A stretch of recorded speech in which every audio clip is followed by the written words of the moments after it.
Hey there, it's Joseph, and welcome back to the YouTube channel dedicated to San Miguel de Allende's secrets. And today we're going to talk about Ecce Homo, the oldest statue we have here in San Miguel de Allende. As always, if you need more information, feel free to click any of the links in the descriptive box below, including the link that'll take you out to Amazon.com that has the Easter book and all the books in the best-selling series, San Miguel de Allende's Secrets. Ecce Homo is the image of Christ presented by Pontius Pilate prior to the crucifixion. Ecce Homo is Latin for "Behold the Man." The statue of Ecce Homo was made in San Miguel de Allende in 1712 by the priests at the Oratorio. The indigenous took to this image of Ecce Homo in large part because they could identify with the friars that presented the Ecce Homo statue.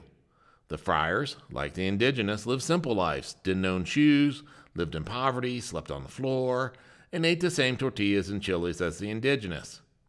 Ecce Homo also represented the circular nature of life and God that the indigenous believed in.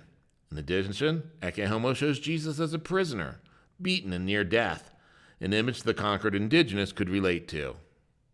In colonial times, there were 2 weeks of celebrations at the start of the new year featuring bullfights and cockfights, plays, and music to honor Ecce Homo.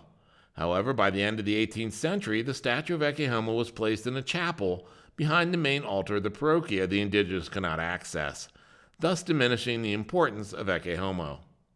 The much-loved and honored statue of Ecce Homo is the most ancient statue carried in the Holy Week processions.